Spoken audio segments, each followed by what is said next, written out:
यस्योरुशृङ्गे जगतिं स्वनावम्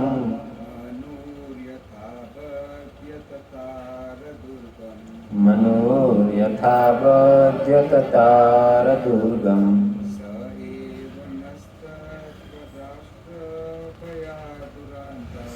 स एव नस्त्वाष्ट्रभयाद्दुरन्तात्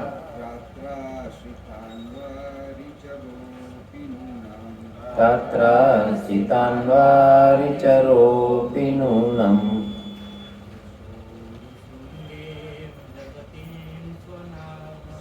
यस्योरिशृङ्गे जगते स्वनावम्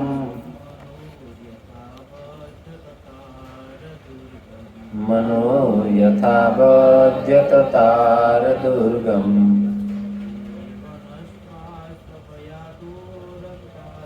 स एव नष्ट्वाष्ट्रभयाद्दुरन्तात्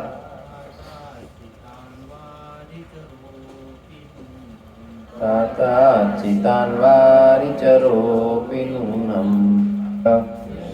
जिसके पुरु अत्याधिक बलवान तथा ऊंचे, श्रृंगे सिंह पर, जगतिम संसार के रूप में, स्वनावम अपनी नाव, मनु राजा सत्यव्रत, यथा जिस प्रकार, आबाद्य बांधकर, ततार पार किया, दुर्गम दुर्लभ्य, स वह श्री भगवान एव निश्चय ही न हमको त्वाष्ट्र भयात त्वष्टा के पुत्र के भय से, दुरंतात अंतहीन, त्राता रक्षक, आश्रितान हम जैसे अधीतों को, आश्रितों को, वारिचर अपि यद्यपि मछली का रूप धारण करके,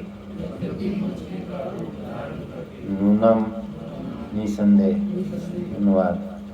पहले राजा सत्यव्रत नामक मनु से मत्स्य अवतार के सिंह के समग्र ब्रह्मांड रूपी नौका को बांधकर आत्मरक्षा की। उनकी कृपा से मनु ने बाढ़ के महान संकट से अपने को बचाया था। वे ही मत्स्यावतार त्वष्टा के पुत्र से उत्पन्न इस गंभीर संकट से हमारी रक्षा करें। तो यहाँ पर भगवान को देवताओं द्वारा स्तुति की जा रही है। जैसे आपने पहले श्रवण किया होगा कि भगवान की स्तुति देवताओं क्यों कर रहे हैं, तो इसके पहले आपने श्रवण किया होगा कि भगवान की स्तुति करने की वजह इसके लिए आई कि इंद्र जो है उन्होंने अपने गुरु बृहस्पति का अपमान किया। कैसे किया था?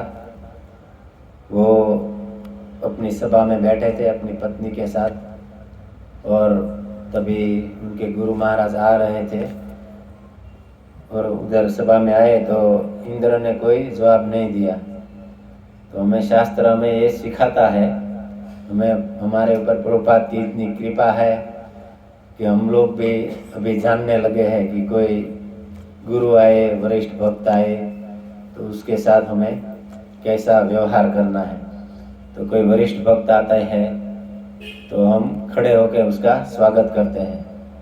गुरु महाराज आते हैं तो भगवान का नाम कीर्तन से उनका स्वागत करते हैं। तो इंद्र महाराज ने यहाँ पर अपने गुरु आए उसको कोई प्रत्युत्तर नहीं दिया, भाव नहीं दिया, जो अपने कार्य में थे वहाँ मग्न रहे। इसके लिए उसका अपमान हो गया और गुरु को पता चल गया कि इंद्र को अभी घमंड आ गया है, तो वहाँ से चले गए। बाद में इंद्र का हमने कई बार देखा है, वो गलती करते रहते हैं। हम जैसे जीवों में गलती करने का 4 एक गलती करना, एक भ्रम में रहना, एक छल करना, वैसे ही सब जीवों में ये है कि गलती करता रहता है, छल करता रहता है, इसकी इंद्रियां अपूर्ण है। तो इंद्र भी गलती करते रहते हैं, पर इंद्र का एक गुण है, वो गलती करते हैं तो तुरंत फिर सुधर जाते हैं और शरण किसकी लेते हैं? भगवान की, और किसी के पास नहीं जाते हैं, भगवान की शरण लेते हैं। तो उनको गलती का एहसास हो गया और फिर उन्होंने पश्चाताप हुआ और अपने गुरु के पास जाने का निश्चय किया। तो उनके गुरु जहाँ गए थे वहाँ से भी निकल गए। फिर वो सब ब्रह्मा जी के पास गए और ब्रह्मा जी ने बताया कि आपने अपने गुरु का अपराध किया है, तो अभी आपके पास कोई पुरोहित यजमान नहीं है। तो उन्होंने विश्वरूप को यजमान बनाया और जो कार्य करना था हवन इत्यादि, तो उसमें उनको यजमान रूप में बिठाया और हवन चालू किया। तो वो विश्वरूप है, वो असुर और देवताओं दोनों से संबंध रखते हैं।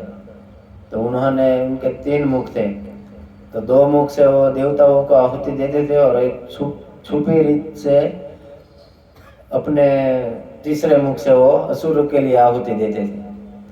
तो ये बात पहले तो इंद्र को पता नहीं चली, बाद में पता चल गया। तो उन्होंने उनका सिर काट दिया, तो वापस गलती किया,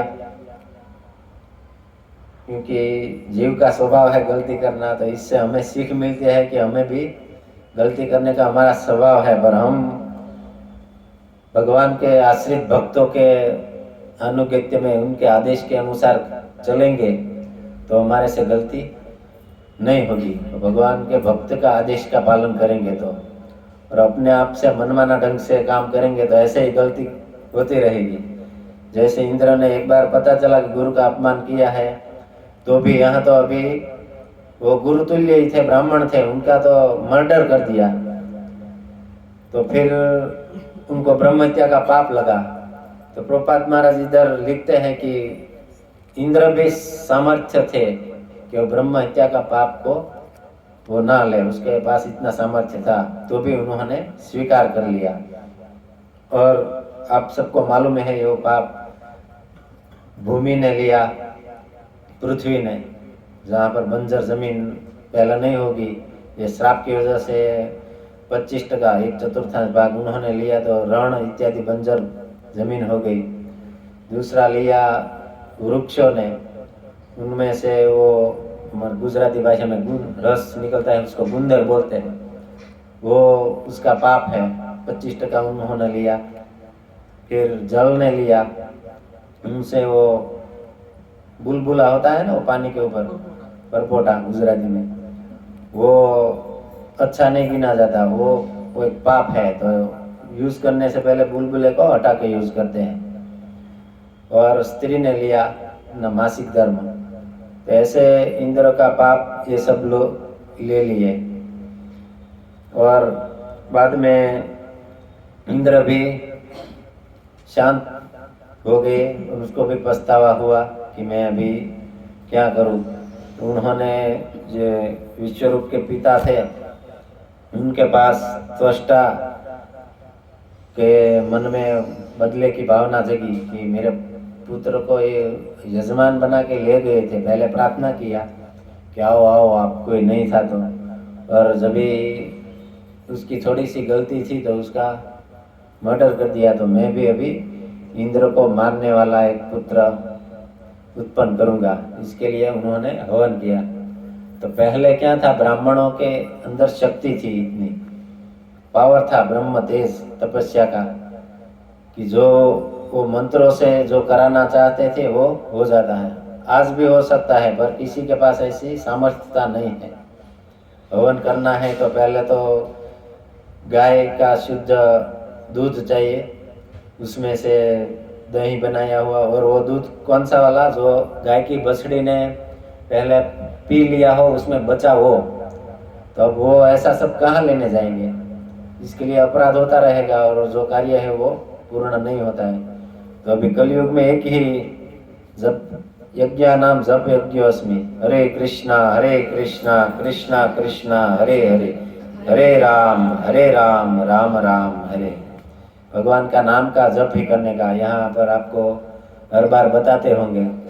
तो मेरी सभी से निवेदन है कि जो जप नहीं करते हैं तो वो जप करना चालू करें, और जो करते हैं वो प्रतिदिन, प्रति महीना, प्रति साल जप की संख्या बढ़ाते जाए। तो ऐसे इंद्र को मारने वाला पुत्र पैदा करने के लिए वो मंत्र बोलने लगे, पर व्याकरण है ना, संस्कृत में व्याकरण आता है, वो थोड़ा कठिन विषय है, इतना तुरंत नहीं आ जाएगा। इसमें ह्रस्वाय दीर्घाय, कभी लंबाना है, कभी छोटा बोलना है, नियम से बोलेंगे तो सब होगा। तो उनसे भी जो यज्ञ कर रहे थे उनसे भी थोड़ी गलती हो गई, और इंद्र को मारने वाला पुत्र पैदा हो उसकी जगह पर इंद्र से मरने वाला पुत्र पैदा हो गया, और वो भी एकदम भयंकर विकराल शरीर था। भागवतम में आपने सुना होगा कितना। और उनको सब देवताओं ने मारना प्रारंभ किया तो उनको तो सब वो तड़कना लगने लगा कि लकड़ी, कोई हाथी को कोई एकदम छोटी सी लकड़ी से मारे तो क्या होगा, तो ऐसा लगने लगा। और सब देवताओं फिर भागने लगे, इधर उधर भागने लगे। और देवताओं में एक गुण है, वो भगवान की शरण तुरंत ले लेते हैं, और सभी देवताओं ने भगवान की स्तुति प्रारंभ की। ये स्तुति में यही रूपात महाराज ने इसमें कोई तात्पर्य नहीं लिखा है, पर यहाँ पर क्या बोल रहे हैं, पहले राजा सत्यव्रत नामक मनु ने मत्स्य अवतार के सिंह के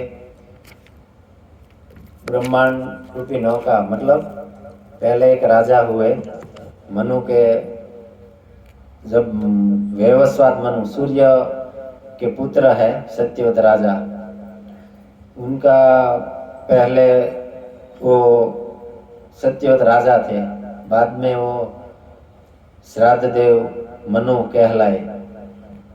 तो वो इतने तपस्वी राजा थे कि तपस्या करते रहते थे, खाली जल पी के भगवान की भक्ति में लगे रहते थे। तो उसकी तपस्या थी, और वो कमंडल भी साथ में रखते थे और उसका नित्य क्रम किया करते थे। उन्होंने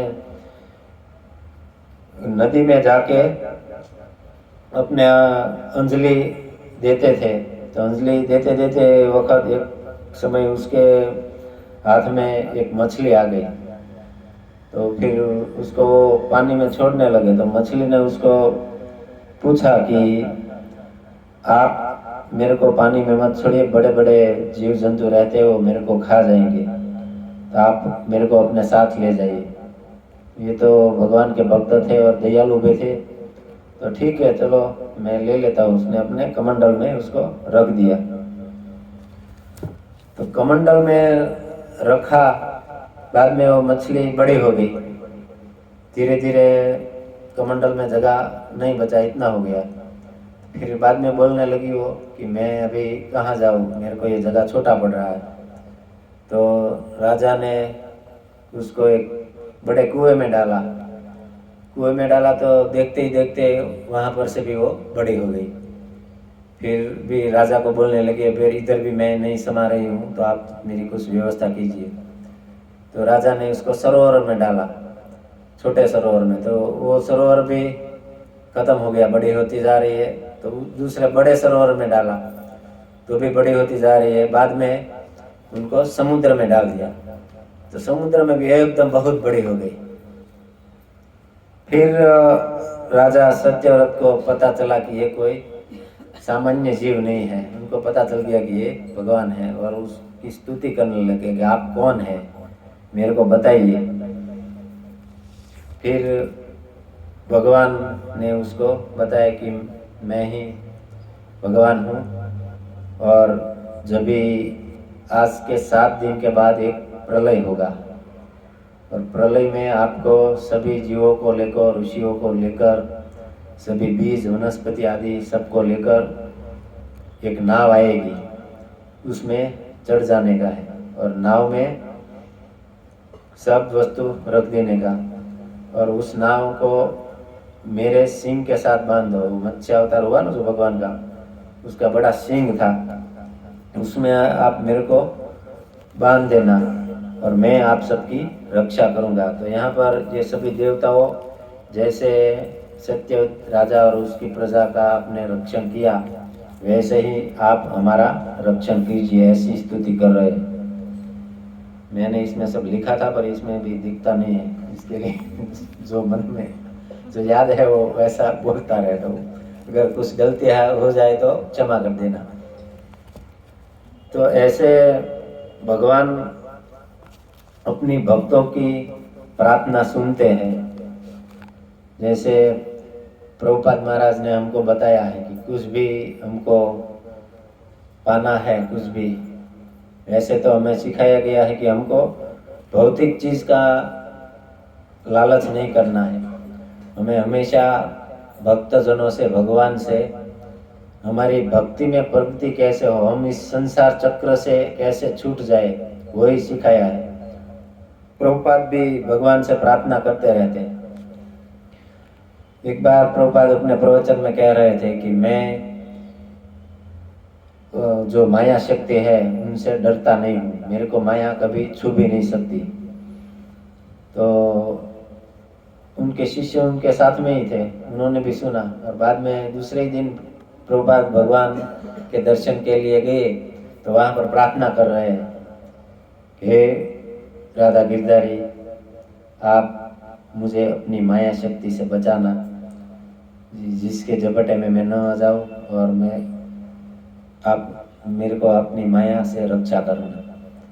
तो वो शिष्य भी बाजू में ही थे, तो प्रभुपाद से तुरंत पूछ लिए, प्रभुपाद जी ऐसे प्रवचन में तो आप बोल रहे थे कि माया मेरे को छू भी नहीं सकती है, और अभी आप भगवान से मांग रहे हैं कि माया से मुझे बचाओ प्रभु, तो इसमें मेरे को कुछ समझ में नहीं आ रहा। तो प्रभुपाद ने बोला कि मैं प्रार्थना करता हूँ ना, इसके लिए मैं बोल सकता था। कि कहने का तात्पर्य ये है कि हम भगवान से जो मांगेंगे सच्चे हृदय से, वो अपनी इच्छा पूरी करते हैं। और साधु संतों से हमें ये पता चलता है कि हमें क्या मांगना है। क्या मांगना है? गाड़ी, बंगला, होटल, कि 2 करोड़ का फ्लैट हो जाए, 5 करोड़ का फ्लैट हो जाए, क्या सिखाया हमको? वो मांगना नहीं है। हमें मांगना है, अभी बताया वैसे, कि हम धीरे धीरे भक्ति में प्रगति कैसे करें। तो भगवान के भक्तों की हमारे ऊपर कृपा हो जाती है तभी। एक उदाहरण मैं अभी दे रहा हूँ आपको, मैंने आज ही सुना।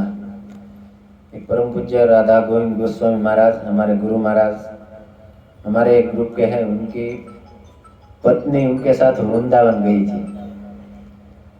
और पत्नी थी वो इतनी दीक्षा नहीं हुई थी, तो पति का है वो दीक्षा हो गया था, और महाराज जी के दर्शन के लिए जा रहे थे। तो पतिदेव ने पत्नी से कहा चलो आना है, तो बोले कि नहीं, मैं तो आऊँगी बाद में, थोड़ा कपड़ा वपड़ा धो लेती हूँ, थोड़ा कार्य कर लेती हूँ रूम में, फिर बाद में आऊँगी। उसको क्या था कि महाराज का दर्शन करना है तो वो तो हो जाएगा, खाली दर्शन ही करना है ना, उसमें क्या है। पतिदेव गए, दर्शन किया, थोड़ी देर बाद पत्नी आई और गुरु महाराज ने उनके सामने देखा खाली, तो पत्नी के ऊपर ऐसा प्रभाव हुआ कि वो उनकी दोनों आंखों से अश्रु की धारा बहने लगी। तो महाराज जी को उसको इतना लगाव हो गया कि वो तुरंत ही महाराज जी को समर्पित हो गई, और उसको ऐसा लगने लगा कि आज से मेरे गुरु यही है। मतलब एक साधु की दृष्टि की बात हो रही है। साधु की दृष्टि, करुणा में दृष्टि पड़ जाती है। हमने भी करुणाप्रिय प्रभु के मुख से शुरुआत में सुना था कि भगवान की दृष्टि ऐसे घूमती रहती है, जिस जीव के ऊपर पड़ जाती है, गिर गई उसके ऊपर, तो उसका बेड़ा पार हो जाएगी, लायकात हो या ना हो। वैसे ही साधु की दृष्टि एकदम हमारे ऊपर उसकी कृपा के रूप में आ गई, तो हमारे में लायकात हो ना हो जाता है। तो वैसे ही दीक्षा का भी वैसा ही है। फिर वो माता जी का महाराज जी दीक्षा नहीं दे रहे थे, तो वो माता जी का 6-7 महीने में दीक्षा भी हो गया। वो कैसे हुआ? उन्होंने अपने गुरु के प्रति आदर भाव था कि आज से यही मेरे गुरु है, और श्रद्धा उसकी उसमें बढ़ गई, तो ये हो गया। तो वैसे भी हमको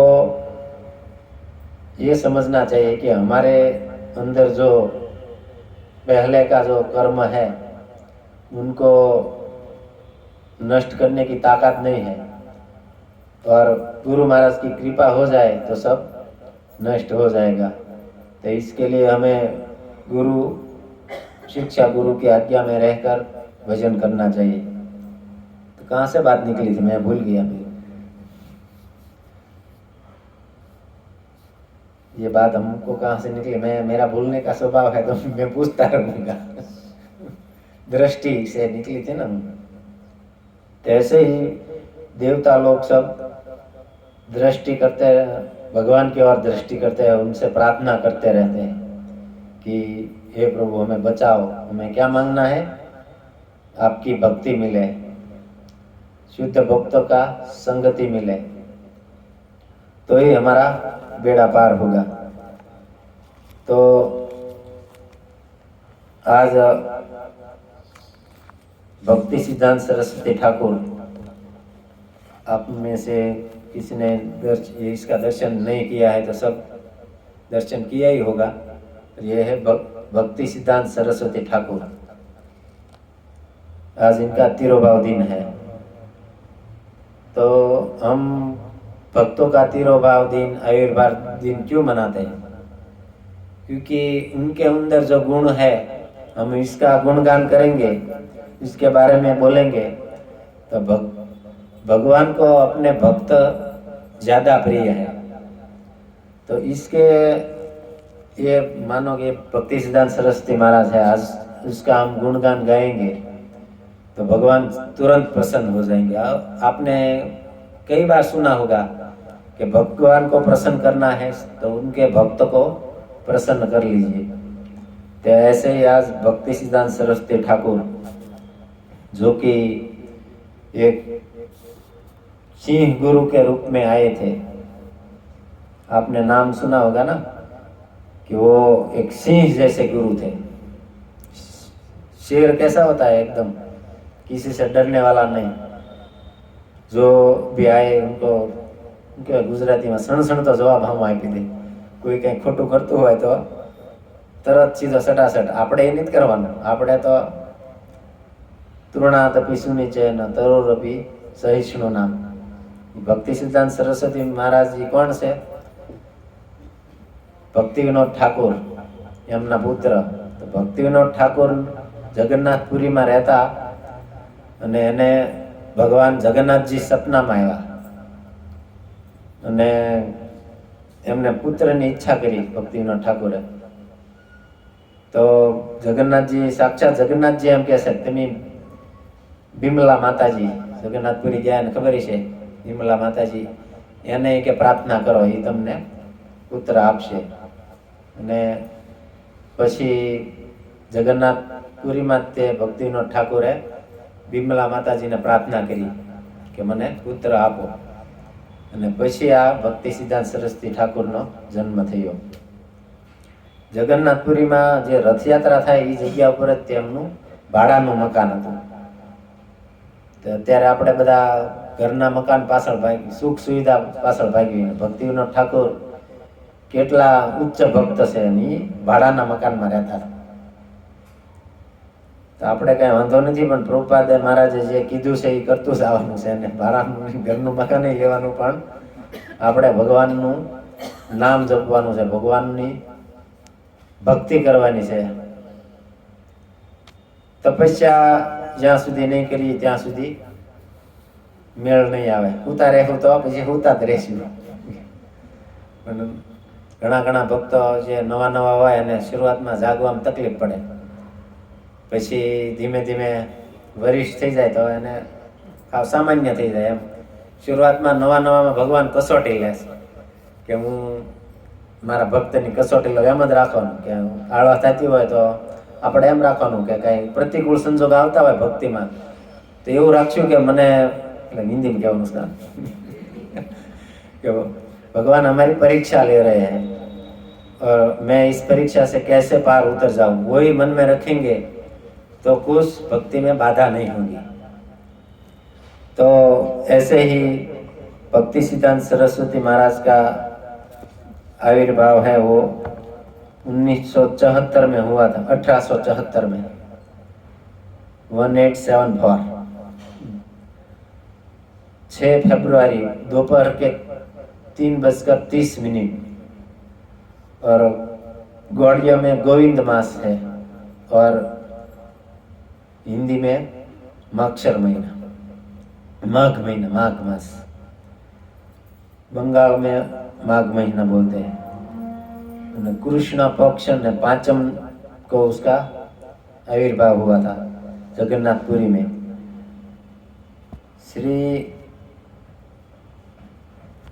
श्री ब्रह्म रुद्र सनका वैष्णव यार छाती पावन। श्लोक नो मतलब एवो छे कि ऐसा मतलब है कि एक ऐसा गौड़ीय वैष्णव आएगा जो चारों संप्रदाय का ये उत्कल उड़ीसा में उसका लालन पालन होगा, और ऐसा गौड़ी आएगा कि वो चारों संप्रदाय में से सबका क्या बोलते हो फूलेगा फलेगा, पोषण होगा। तो भक्ति सिद्धांत सरस्वती ठाकुर वो इसके लिए आए थे। और जैसे चैतन्य महाप्रभु को प्रकट करने के लिए अद्वैत आचार्य ने जो हुंकार भरा था और भगवान से प्रार्थना की थी, वैसे ही प्रार्थना किया था उनके पिताजी भक्ति विनोद ठाकुर ने, तभी ये प्रकट हुए थे। उन्होंने प्रार्थना में किया था आपके पार्षदों को भेजो। तो भक्ति सिद्धांत सरस्वती कोई और नहीं है, भगवान के पार्षद ही है। पार्षदों के बिना ऐसे कोई पाखंडियों से सामना करना ये कलयुग में तो कितना मुश्किल है, तो वो ऐसे सामना कर पाए। तो उनके 13 भाई बहन थे भक्ति सिद्धांत सरस्वती, 13 भाई बहन थे, 8 भाई थे और 5 बहनें थे उनकी। 13 वो छठे पुत्र के रूप में आए और उनके 8 भाई थे, उनमें थे वो चौथे थे। और भक्ति विनोद ठाकुर की दूसरी पत्नी के वो पुत्र हैं भगवती देवी। पहली जो पत्नी थी उनका पहले कुछ 5 साल में या 7 साल में विवाह हो गया था और बाद में 10 साल के बाद एक पुत्र हुआ और वो 1 महीना रहा और चल बसा। फिर बाद में दूसरी शादी की है भगवती देवी से, उनका भी एक पुत्र हुआ और 1 महीने के बाद चल बसा।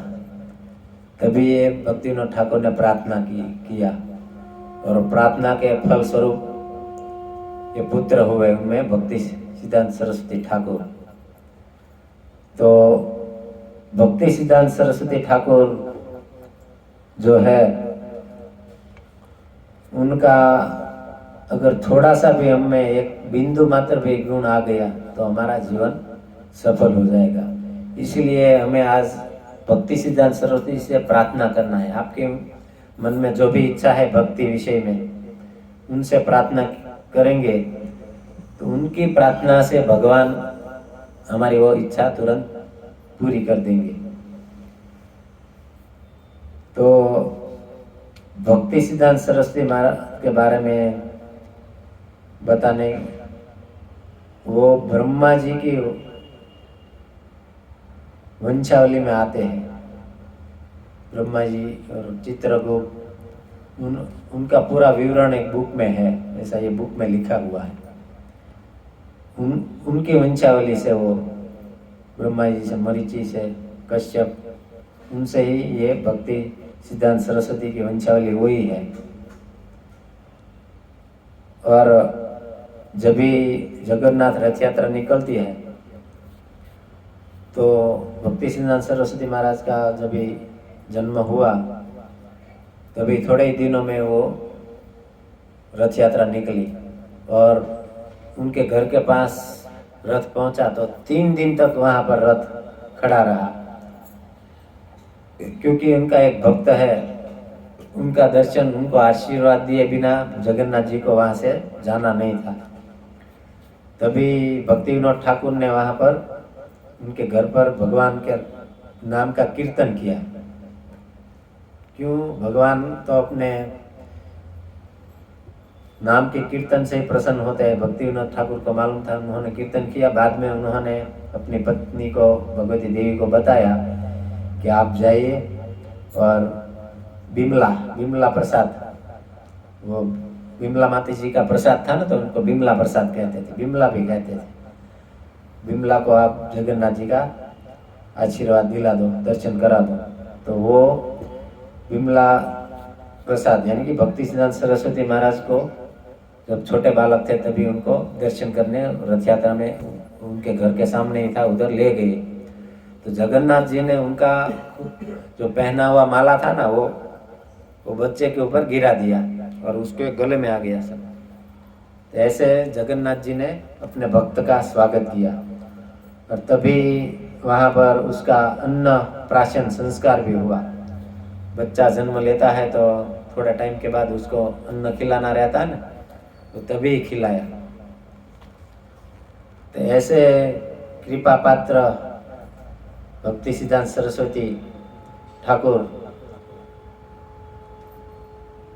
वो 4 वर्ष के हुए तभी उनके यहाँ साधु संतों का आगमन होता ही रहता था। तो एक बार भक्ति विनोद ठाकुर भगवान के लिए आम लेके आए और वो आम रखा हुआ था घर पर, और ये बिमला प्रसाद, उनका 4 वर्ष के उम्र थी और उन्होंने वो आम लिया और खा लिया। फिर भक्ति विनोद ठाकुर ने देखा कि वो खा रहा है तो उन्होंने बताया, भगवान को भोग निवेद्य लगाया कि नहीं। तो फिर उनको प्रेम से समझाया कि हमें ऐसा नहीं करना चाहिए, कोई भी खाना आए या हम बनाए, फ्रूट आए बाहर से, तो पहले भगवान को भोग लगाना चाहिए। अपने यहाँ गिरिराज जी है, उसको भोग लगता है, फिर बाद में उसी को हम प्रसाद में लेते हैं। तो हमें भी यहाँ से सीख मिलती है कि कोई भी वस्तु है वो गोविंद को अर्पण करनी चाहिए, उनके बिना हमें खाना नहीं चाहिए। तो फिर भक्ति सिद्धांत सरस्वती महाराज को बहुत दुख लग गया कि मेरे से गलती हो गई, भगवान को भोग लगाया बिना मैंने आम खा लिया। तो वहाँ ही उन्होंने प्रतिज्ञा ले ली कि आज के बाद मैं कभी आम नहीं खाऊंगा। तो प्रभुपाद महाराज उनके शिष्य है, वो कभी कभी बताते थे और उनकी आंखों में भी आंसू आते थे कि मेरे गुरु महाराज ने कभी भी आम नहीं खाया। एक बार गलती किया बिना भगवान को भोग लगाए हुए, तो फिर उन्होंने प्रतिज्ञा ले ली कि हम ये खाएंगे नहीं, और हम तो कभी कभी भोग लगा के खाते हैं, तो हमारा क्या होगा। इसके लिए हमें भी प्रयास करना चाहिए कि भगवान को हो सके तो भगवान को भोग लगा के ही जो भी है वो खाइए। और ऐसे ही 1881 में भक्ति विनोद ठाकुर ने उनको तुलसी माला दिया कि लो, इस पर हरे कृष्णा महामंत्र का जप करो। हरे कृष्णा कृष्णा कृष्णा हरे हरे, हरे राम राम राम हरे।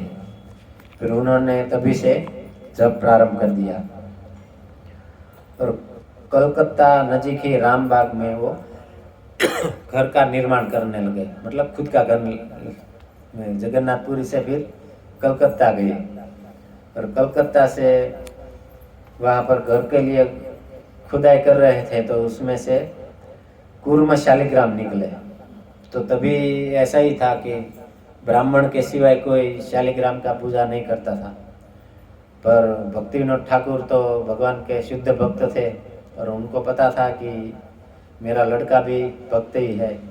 तो उन्होंने उनको आज्ञा दिया, परवानगी दिया कि आप सेवा करो। तो तभी से वो भगवान शालिग्राम, कूर्म शालिग्राम शिला की सेवा करते थे और तभी उनको नरसिंह भगवान का पूजा अर्चन का भी मंत्र दिया।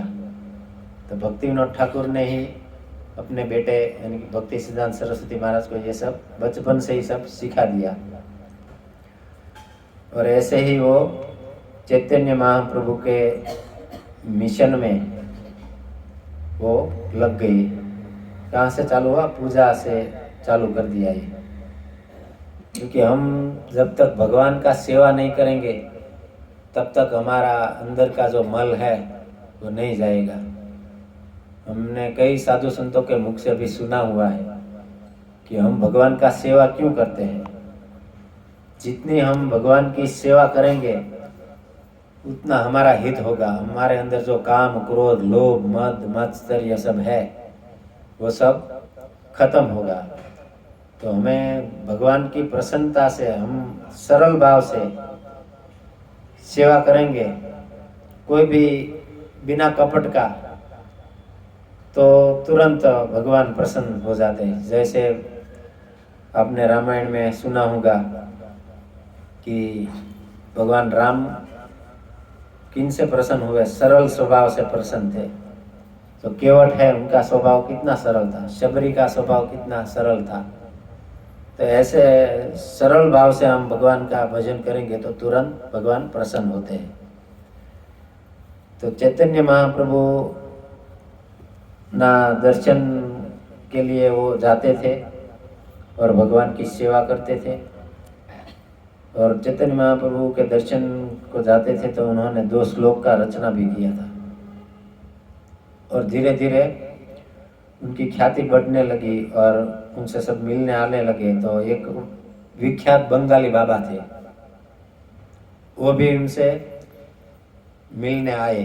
वो तो बंगाली बाबा, कोई हमें अभी सिखाया गया ना कि कोई वरिष्ठ भक्त आए तो उसको प्रणाम करना चाहिए, खड़ा होना चाहिए।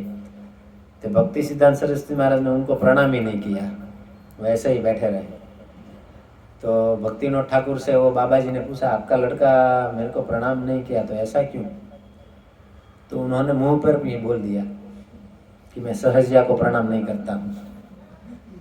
सहजिया मतलब वो अपने मनमाने ढंग से, वो शास्त्र की बात से कोई उसका मेल नहीं है। अपने को ऐसा लगे कि ये करना है तो बस करने लगो। शास्त्र और अपना मन दोनों अलग रखना चाहिए। अपने मन को जो शास्त्र में हमें आदेश दिया है उनके अनुरूप चलने को सिखाना चाहिए। और ये बाबा जी अपने मन से कर रहे थे, शास्त्र में लिखा हो ना लिखा हो, तो उसको वो प्रणाम भी नहीं किए। ऐसे ही उनको पिताजी का आदेश था। वो पहले तो क्या है, एकदम फक्कड़ बाबा जैसे रहने लगे कि उनको शादी नहीं करना था। इसके लिए थोड़ा व्यवस्थित रहूँगा तो मेरा शादी होगा ना, ऐसा। तो ज़्यादा ऐसा नहीं। पर उनके पिताजी ने उनको समझाया कि हमको ऐसा नहीं रहना है, आपको पढ़ना लिखना है। और जो पढ़े लिखे है, ऐसे तो नहीं बोल सकते पढ़े लिखे मूर्ख है वो क्योंकि वो जो भक्ति विनोद ठाकुर ही बता रहे हैं, भक्ति सिद्धांत सरस्वती ठाकुर ही बता रहे हैं कि ये કહેવાય આ જે જ્ઞાન છે ને, ભૌતિક જ્ઞાન, એ તમને ગધેડો બનાવે છે। ભૌતિક જ્ઞાન છે આપણને ગધેડો બનાવે છે। અત્યારે કોકને કીધું હોય તો આપણને મારવા દોડે કે આ મૂર્ખ લોકો છે, પણ એનાથી તદ્દન ઉલટું છે। ભૌતિક જ્ઞાન એટલે શું? ખાઓ પીઓ જલસા કરો, ભૌતિક વિષયોનો આનંદ લ્યો। બીજું તો આપણે શું શીખવાડે છે? આપણે પણ हम भी हमारे बच्चे को क्या सिखा रहे हैं? पैसा कमाओ और जो शरीर है उसको जो चाहिए वो दो। कोई है तो अच्छे से रहो, नीति से रहो, ऐसा सिखाएगा। पर नीति से रहेंगे तो आज पैसा ही नहीं आएगा। तो ये बात हो रही है। तो भक्ति सिद्धांत सरस्वती ठाकुर को इनके पिता ने बोला कि आप पढ़ाई लिखाई करो, एकदम अच्छे से पढ़ो, और जो भौतिक विषय में फंसे हैं उनको ज्ञान दो। ऐसे फक्कड़ बाबा बन के जाओगे तो कोई आपका सुनेगा भी नहीं। तो आपको भी लगता होगा कि इस्कॉन वाले एकदम अप टू डेट रहते हैं। तो इसके लिए कि जो ऐसा नहीं रहेंगे तो ये भौतिक जगत में उसका कोई वैल्यू नहीं करेंगे और उसके संग में ही नहीं आएंगे। संग में आएगा तो उसको ज्ञान देंगे ना, अगर संग में नहीं आए तो ज्ञान किसको देंगे।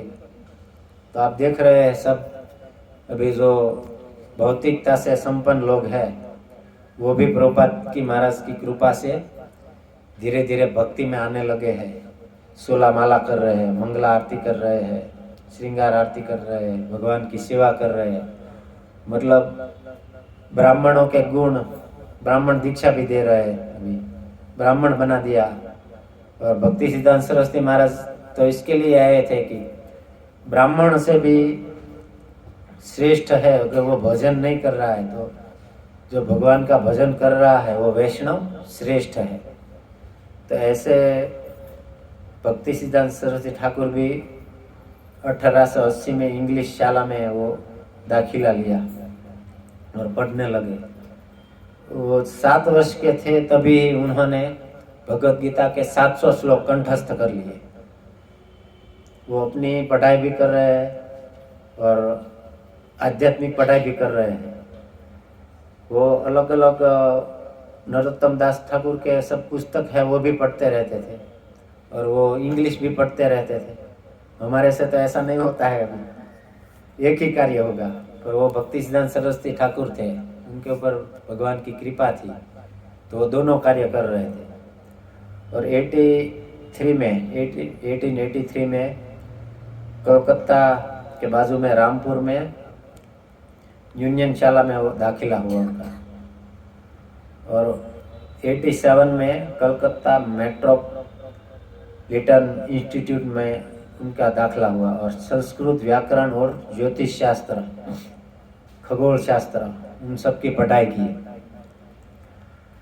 तो उन्होंने ऐसी पढ़ाई की कि थोड़े ही टाइम में सब सीख लिया। और आपको थोड़ा शॉर्ट में समझाता हूँ कि ये जो ग्रह की दशा है कि ये राहु इसको ये तकलीफ दे रहा है, केतु तकलीफ दे रहा है, वो तकलीफ दे रहा है, वो सब वो खगोल विज्ञान से ही आता है।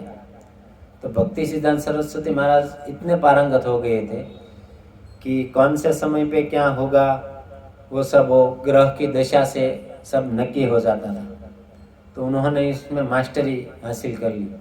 तो उसने विज्ञान और खगोल शास्त्र को मिलाकर ज्योतिष शास्त्र में वो पारंगत हो गई।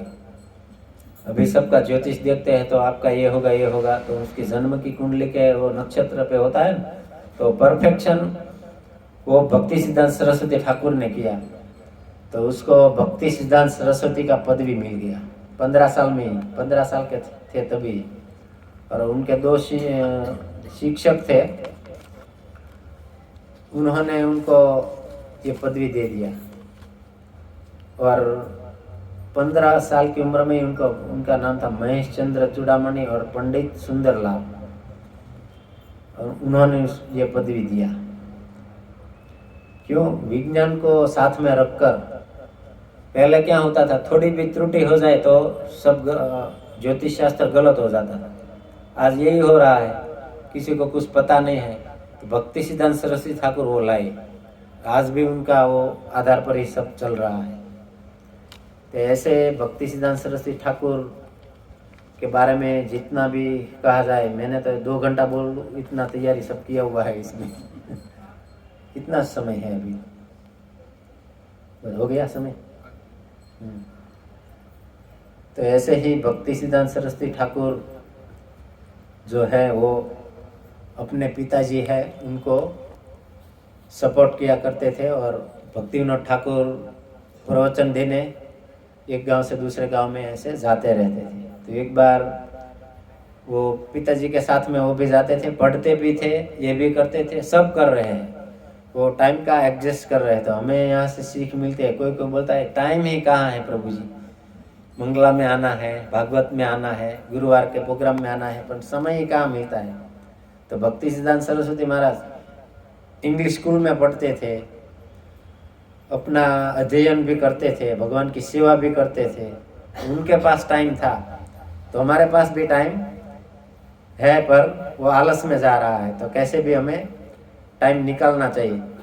तो भक्ति सिद्धांत सरस्वती महाराज उनके साथ जाते थे, प्रवचन करने जाते हैं तो उनके साथ।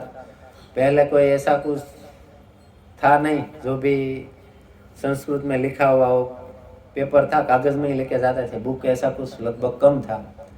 तो भक्तिविनोद ठाकुर वो संस्कृत में लिखते थे, वो कागज साथ में रखते थे, वो भक्ति सिद्धांत सरस्वती महाराज लेके जाते थे उसके साथ में। ऐसे ही जाते रहते थे एक गांव से दूसरे गांव। तो एक बार एक महाप्रभु का गांव, कुलीन गांव, उधर जाना था। महाप्रभु जहाँ गए थे ना, कुलीन गांव में, उधर उनको जाना था। और उधर दूसरी जगह पे प्रवचन में गए थे, तो उधर थोड़ा लेट हो गया, तो उधर रात रुकना पड़ा। तो बाजू में एक मंदिर था खंडर जैसा, बंद हालत में, तो उधर पिता पुत्र दोनों वहाँ रुक गए। और फिर बाद में कुलीन ग्राम के बाजू में गांव था, उधर गए दूसरे दिन सुबह को। तो गांव वालों ने बताया कि आप इतने जल्दी आ गए, कहाँ से आए?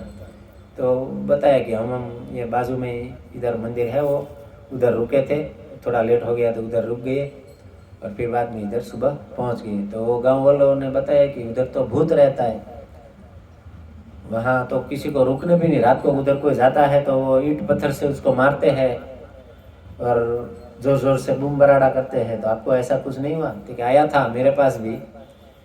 फिर क्या हुआ? तो भक्ति सिद्धांत सरस्वती महाराज ने बताया कि पिताजी ने महामंत्र का उच्चारण किया, हरे कृष्णा कृष्णा कृष्णा हरे हरे, हरे राम राम राम हरे हरे। तो फिर वो सुनने मात्र से उनके सब पाप कर्म वो है नष्ट होने लगा और वो उधर से भाग गया। तो फिर भक्ति सिद्धांत सरस्वती महाराज से पूछा कि वो कौन था? तो तभी भक्तिविनोद ठाकुर ने बताया था कि वो एक पूर्व जन्म में ब्राह्मण था, पर वो भगवान का नाम भी लेता था, पर किसके लिए? भौतिक भोगों की इच्छा के लिए नाम लेता था। तो भौतिक भोगों के लिए जो नाम लेता है, उनके लिए वो नाम लाभदायी नहीं रहता, वो नहीं लेता है, उसके बराबर ही है। तो और पाप कर्म करता रहता था, तो उसके लिए उसको प्रेत योनि में जाना पड़ा। तो वो पुजारी होने के बाद भगवान का नाम लेता था, पर भौतिक इच्छा के लिए लेता था। तो इससे हमें सीख मिलते हैं, भगवान का नाम का हमें भौतिक इच्छा के लिए यूज नहीं करना है, हमें भगवान की प्रसन्नता के लिए, उसको भक्तों की प्रसन्नता के लिए लेना है। फिर कोई लोगों ने पूछा कि इसका उद्धार कैसे होता है? तो तभी बोला भक्तिविनोद ठाकुर की भगवान का शुद्ध भक्त उनको भागवतम भगवत गीता का श्रवण कराएंगे, भगवान का नाम का श्रवण कराएंगे, तो ऐसे लोगों का उद्धार हो जाता है। ऐसे तो बहुत बहुत गुण है भक्तिविनोद ठाकुर के पुत्र भक्ति सिद्धांत सरस्वती महाराज का। असाधु संगे भाई कृष्ण नाम नाही है, नामाक्षर बाहर या बड़े नाम कबू नहीं। જે અસાધુના સંગમાં લઈને કૃષ્ણ નામ લે, એના નામના અક્ષર એને કોઈ ફળ આપતા નથી। એ ખાલી નામ લે છે પણ નથી લેતા બરોબર થાય છે। તો આપણે ભગવાનના પ્રેમ પ્રાપ્ત કરવા માટે, ભગવાનને પ્રસન્ન કરવા માટે નામ લેવાનું છે। તમે અવારનવાર સાંભળ્યું છે કે કોઈ પણ કાર્ય કરો, कोई भी कार्य हम करेंगे तो भगवान की प्रसन्नता के लिए करो। प्रभुपाद महाराज ने स्पष्ट बताया है कि हम कोई भी कार्य करते हैं वो भगवान की प्रसन्नता के लिए करेंगे तो उसका कर्म बंधन नहीं लगेगा। मानो कि हमें सेब खाना है,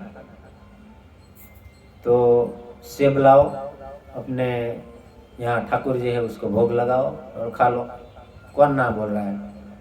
वो अपनी इंद्रिय तृप्ति तभी नहीं रहेगी।